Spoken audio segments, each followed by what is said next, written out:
nosso reta final especial, Ricardo Lai, trazendo as informações do Mengão. Vamos lá, Lai. E antes do jogo contra o Palmeiras no Maracanã, a missão aqui no Flamengo, além de se concentrar para essa partida que é decisiva, é abafar o caso Diego Alves, que é tratado pelo técnico Dorival Júnior como um episódio à parte, como um fato isolado.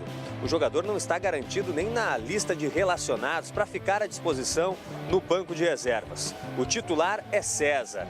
E o treinador reconheceu em entrevista coletiva que, tecnicamente, neste momento, César está melhor que Diego Alves. Eu não vou ficar analisando aqui para fora qualquer tipo de situação.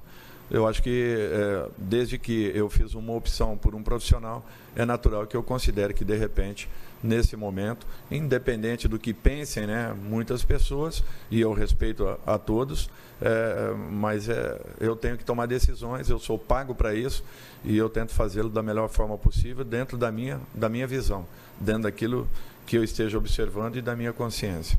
O Flamengo está a 4 pontos do líder Palmeiras. O jogo é fundamental para as pretensões de título do Flamengo. O Maracanã vai estar lotado. Mais de 60 mil rubro-negros. A concentração neste momento é fato primordial. E o técnico Dorival Júnior falou que, neste momento, o mais importante é preservar o clube, respondendo ao questionamento sobre o episódio Diego Alves. Eu acho que foi um fato isolado e nós estamos trabalhando da melhor forma possível, respeitando todas as situações, porque nós temos que preservar o principal, a entidade. O Flamengo tem que ser preservado de tudo isso. É natural que existam arranhões em uma tomada de posição. Porém, eu acho que essa ferida ela tem que ser a menor possível, ela tem que se cicatrizar rapidamente. Se tivéssemos algum problema mais sério e uma deslealdade grande, na partida do último final de semana nós já teríamos reflexos a respeito. O Flamengo volta a treinar aqui no Ninho do Urubu nesta sexta-feira, o último trabalho antes do jogo de sábado às 7 horas no Maracanã. Ricardo Lai para o Fox Sports. Muito obrigado, Ricardo Lai, com as informações, então, do Rubro Negro. Antes da gente mergulhar no Flamengo, já tem as escalações agora, né? A gente tem aqui uma formação que a gente pode brincar com ela aqui na mesa tática. Alguém quer falar alguma coisa? Primeiro, eu não entendi por que ele perdeu a condição de titular. Claro que a escolha é do treinador, o Dorival é o treinador, escala quem bem entende. Agora sim. Então você já entendeu por que ele não jogou? Mas pera lá, mas qual foi a partida péssima que o Diego fez para perder a condição de titular? E o César entrou, deu conta do recado, ganhou a confiança do técnico. Mas pera lá, então quer dizer, o jogador tá vindo bem, ele se machuca, ele perde a condição de titular, hein? Não tem, essa é uma norma que às vezes do futebol é estabelecida, mas que não corresponde à realidade. Porque o Diego Ribas também ficou no banco e se disse que o Flamengo está maior do que ele. O Diego, tecnicamente, vem sendo criticado por nós aqui, inclusive, já há um bom tempo. A pergunta que estou fazendo, qual foi a partida ruim que o Diego Alves fez com a camisa do Flamengo recentemente? Mas não é isso, não foi por isso que ele saiu. Não, mas é isso que eu digo. Eu adoro o Dorival. Mas às vezes tem coisa que é melhor não mexer. Pô. Deixa eu mostrar. O cara foi trazido para ser o grande goleiro do Flamengo. E aí, se ele tivesse errado, você pode até contestar, vamos tirar o cara e colocar outro. Bom, enfim, eu acho que tem mais coisa aí. Apresentar aqui números do Diego Alves, então, em cima do que está dizendo aqui o Leandro Quesada. Vamos colocar no ar, então. Aí está, Diego Alves, do Brasileirão 2018, 5 jogos sem sofrer gols. Contra o Atlético, na vitória por 1-0. Na vitória diante do Bahia, é isso, 2-0. Diante do Corinthians, 1-0. 2-0 no Fla-Flu e 2-0 no Paraná. Essa sequência e ali, do primeiro fim da turno, sequência no empate contra o Palmeiras por 1-1. Justamente a sequência que antecedeu o jogo com o Palmeiras. A mesma que o Flamengo vive hoje, transportando para o segundo turno. Foi o melhor momento do Flamengo no campeonato. E aqui tem mais. Diego Alves, 68 jogos, 3 pênaltis defendidos, 6.050 minutos em campo. Eu fiz questão de chamar os números do Diego Alves exatamente em cima do comentário que fazia o Quesada. Bom, então acho que os números estão confirmando aquilo que eu estou dizendo. Por isso que eu te interrompi. Peço desculpa de novo. César no Brasileirão 2018. 4 jogos sem sofrer gols. 0-0 no empate com o Bahia. Desde que assumiu o Dorival Júnior. 3-0 no Corinthians, lá na Arena Itaquera, Arena do Corinthians. 3-0 no Fla-Flu e 4-0 no Paraná. Perfeito. A sequência aí do César. Ou seja, belíssimos números também. Belíssimos números. Veja só, não tem nada contra o César. Acho que o César é um goleiraço. Inclusive, ano passado, o César estava fora da Sul-Americana, com a contusão do Muralha. Ele voltou a ser inscrito. Né? Contusão do Diego. Aí teve a contusão do Diego, mas aí o Muralha também tinha saído. Então ele foi. O Muralha seria a opção para que não fosse Exato. Muralha, eles tiraram o Diego e inscreveram o César. E o César, que estava lá como quarta, quinta opção, e aí fechou o gol naquela reta final. O Flamengo não foi campeão da Sul-Americana, mas fez grandes jogos. O que eu estou considerando é o seguinte, ouvindo inclusive o que o Savoia falou hoje, um pouquinho do que o Pascoal está dizendo aqui, será que não tem mais coisa aí para essa troca de goleiros, Tem não? caroço no angu?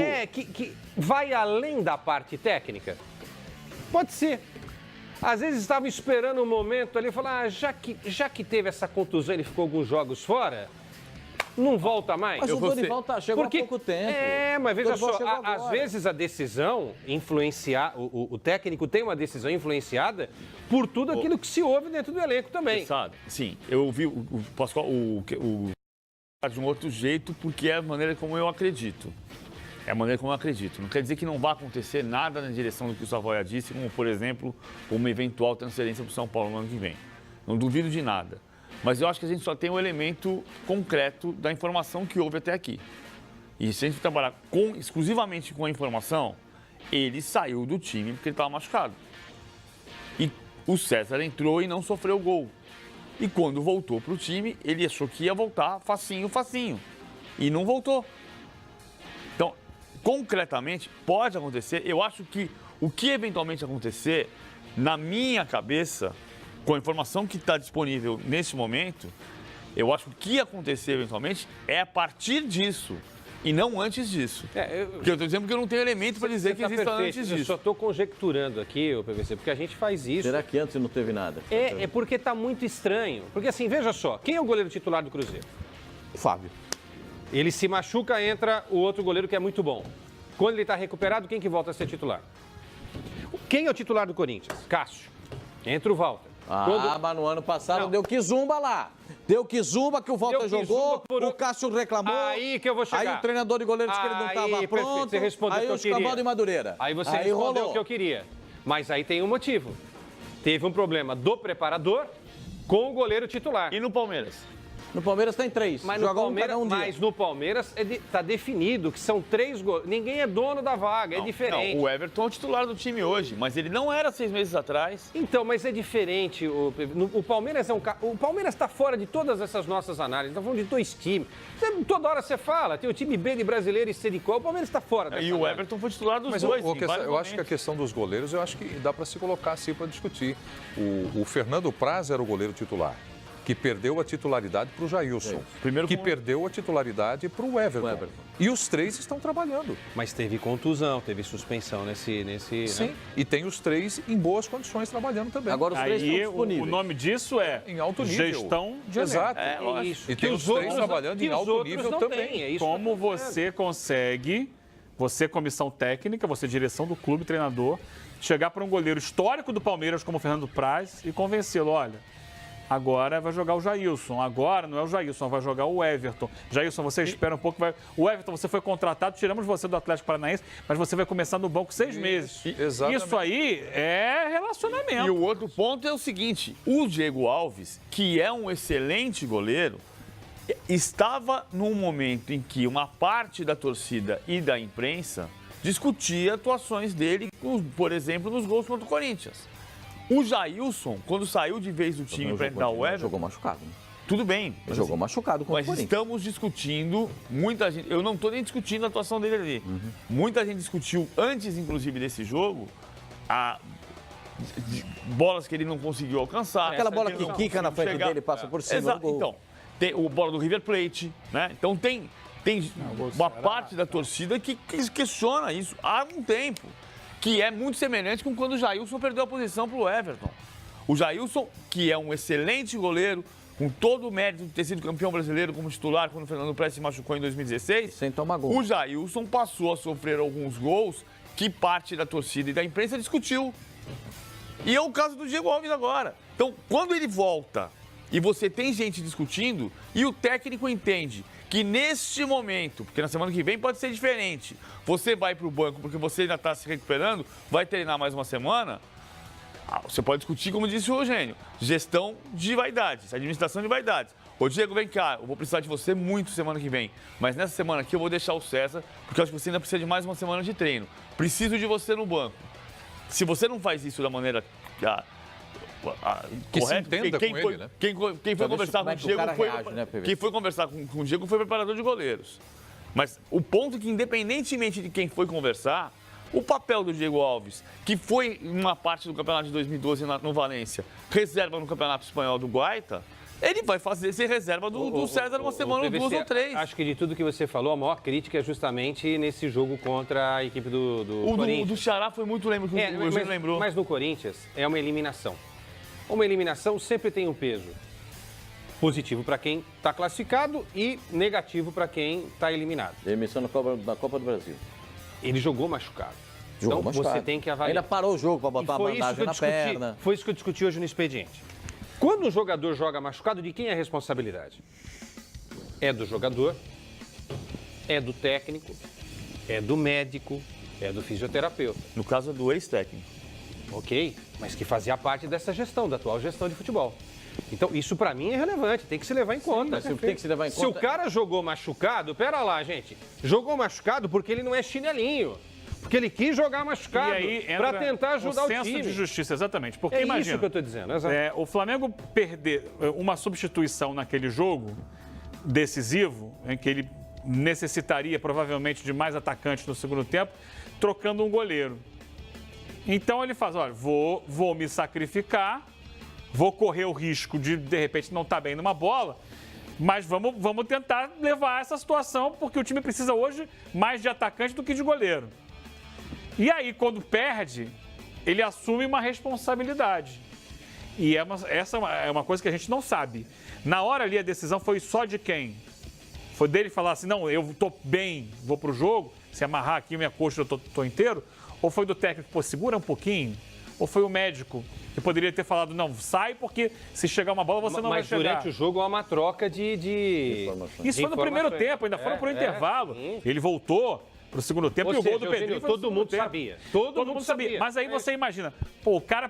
Eu tô tentando defender o indefensável, tá? Porque a postura do Diego é indefensável. O cara pensa, pô, me sacrifiquei pelo time, me expus, porque ele podia ter se preservado, ó. Não vou jogar. Fora e tchau.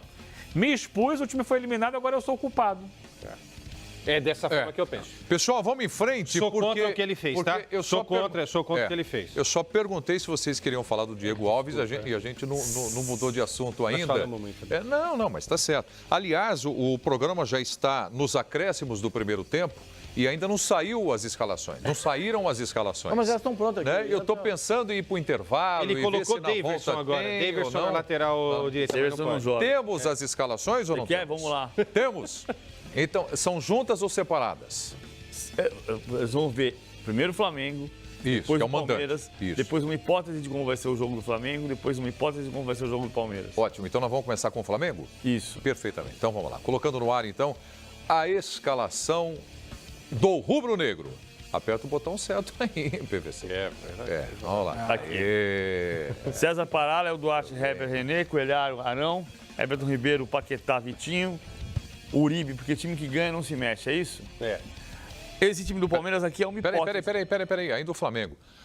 Havia alguma dúvida para montar esse time do Flamengo? Não. Nenhuma? Não, nenhuma dúvida. Então, a chance desse time entrar em campo é enorme. 100%.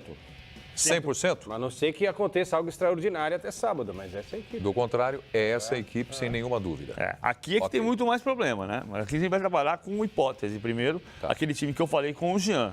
E aqui diferente um pouquinho com o Thiago Santos de primeiro volante e o Felipe Melo saindo um pouco mais, como fez contra a Chapecoense. Então escala o time inteiro, a partir do goleiro. Vamos lá, PVC. Praz, em teoria, porque o Everton pode ser poupado. Ele tem escalado sempre, o Filipão, de 2 a 4 jogadores da Libertadores. Nesse time aqui tem Felipe Melo, William, Dudu e Borja. Mas pode ser diferente, por exemplo, com o Gustavo Gomes, na hipótese que a gente conversou com o Pascoal aqui. Não, mas escala bonitinho primeiro todos os jogadores. Fernando Praz. Vamos lá, todos. Jean, 17. Antônio Carlos, 25. Edu Dracena, número 3. Vitor Luiz, 26. Ok. Thiago Santos, número 5. Felipe Melo, número 30. O William, número 29. Dudu, número 7. Johan, número... aqui tá 10, mas ele é 28. E Borja, número 9. Dudu Você pode fazer 28? Inverteu só a numeração, né? O Dudu é o 7. Não tem problema. Eu escalei o Dudu aqui por dentro de propósito, porque eu acho que ele pode fazer uma hipótese de ter, já que ele não tem Moisés e não tem Lucas Lima, ele ter o Dudu para ser o homem da puxada, pela faixa central, como ele fez contra o Colo-Colo.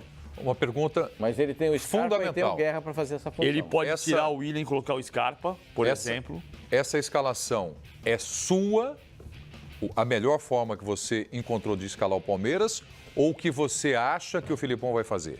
Eu acho que ele não vai escalar o William. Eu tinha definido a escalação aqui ontem e o William depois acabou. O William tá cansado. O William jogou mal ontem e ele tá cansado. Então eu acho que ele não vai começar com o William. O que pode reforçar a teoria de que o Scarpa. Então, onde você tá lendo o William aqui, vamos pensar em Scarpa. Tá. Eu acho que o Scarpa vai para esse jogo. Tá. E o Jean, ainda não sabemos qual é a real condição dele. O Jean tem, teoricamente, 40% de chance de jogar, o que é pouco. Pouco. E aí, se não tiver Jean, ele vai ter um marcador aqui. Ele pode puxar o Thiago Santos para cá e puxar o Gustavo Gomes para cá. É uma hipótese. Zagueiro. Mas se ele tiver o Jean, ele vai tentar o Jean. Assim como ele botou o gesso no Arce e o Arce jogou, se o Jean tiver condição de jogar, vai ser o Jean aqui. E o Jean não é uma improvisação, porque Não, o Jean porque- conhece muito bem essa lateral direita. O Jean já jogou com ele aqui, Agora, já jogou com ele aqui. Jogou na seleção brasileira de lateral direito com ele. PVC. Exatamente. PVC, digamos que o Jean não tenha condições. Ele pode mandar o Thiago Santos lá para a lateral Pra direita. E direita. trazer o Gustavo Gomes de central. Mas Pra volante. o Moisés pode jogar. É que o Moisés saiu na coxa. machucado. Saiu machucado, lesão Moisés. lá. Aí ele entra. lesão na Moisés coxa ontem. isso é mesmo. O Ontem terceiro zagueiro do Palmeiras entraria Aqui. como volante. Por que um terceiro zagueiro? Por causa desse movimento aqui. Porque o Vitinho vai fazer mais isto aqui do que isto aqui. Indo pro O meio. Vitinho corta mais para dentro do que pro lado de fora. Ah, mas contra o Fluminense ele sambou, hein? É. Ele foi por fora, ele foi por dentro, ele matou no peito, ele levantou a cabeça, esperou a bola chegar, botou na área. Jesus! Então ele vai precisar de um jogador rápido aqui para fazer essa marcação no Vitinho. Seja o corte para diagonal, seja para a linha de fundo, como ele fez com o Matheus Norton. Então ele vai precisar de um jogador que tenha velocidade aqui. Agora, botar um garoto como o Gabriel Furtado do Sub-20, por exemplo, que é volante, eu acho Ele pode fazer. mas é bem mais... Tem aquele outro garoto que o Palmeiras contratou do Corinthians, lateral direito. Que foi campeão brasileiro sub-20 agora há pouco. É. Esse aí é do ramo. Esse moleque é do ramo. Tanto o lateral esquerdo, que é da seleção brasileira sub-20, e o lateral direito. Os dois são bons jogadores. Eu acho que nas duas hipóteses ele não pode ser muito defensivo, demais, mas o retrato do jogo, boa parte, vai ser esse daqui. E a tentativa, e aí a questão de ter acerto de passe, que o Palmeiras não teve ontem. Que é para tentar, claro, isso aqui, né? O Flamengo vai tentar trabalhar a bola aqui, se o Palmeiras se fechar, você travou de um jeito que a bola fique rodando na frente da área, que é aquele vício antigo do Flamengo, para tentar o contra-ataque aqui. Que foi o que o Palmeiras não conseguiu fazer ontem. E que precisa fazer. Se você tiver o homem que puxe, pode conseguir. Você falou do sucesso. Dudu por dentro. O Dudu já jogou assim no Palmeiras com o Filipão, agora recentemente. Contra o Colo-Colo. E jogou com o Filipão nessa função também no Grêmio. Né? Jogou também. Jogou com o Grêmio também nessa função, um pouco mais por dentro. Eugênio? Não, Você participou dessas escalações, Não. Eugênio? Essa, Não? eu preparei aqui, não sei se a gente vai colocar daqui a pouco o jogo do Vasco com o Inter. Mas dá pra brincar Amanhã. aí também ainda. O Vasco Internacional? Mas é daqui a pouco. Mas já estão prontos ainda não? Daqui a pouco. Tem uma crise entre os técnicos, você percebeu? é outra Tem uma dificuldade. crise, né, entre os técnicos. Tem uma crise. Um montou de um jeito e falou, não, eu só tô... Não, uma crise Não, foi você que montou. Eu estou fora. Eu tô fora, mas aqui, fora. a leitura do Só PVC, ajudei tecnicamente. A leitura do PVC aqui, que foi dele, é perfeita. Só que é uma indefinição muito grande do Palmeiras. Claro, exatamente. Então é muito difícil. definição de A nomes, gente está imaginando aqui o que pode ser feito. Mas o Flamengo é isso. O Flamengo está muito claro. Então, Tem sido assim. vamos fazer assim, nós vamos para o intervalo e aí na volta nós teremos então Vasco e Internacional. Teremos as escalações de Vasco e Internacional já aqui no nosso reta final e vamos continuar falando também de Flamengo e Palmeiras. Vamos falar do time do Corinthians.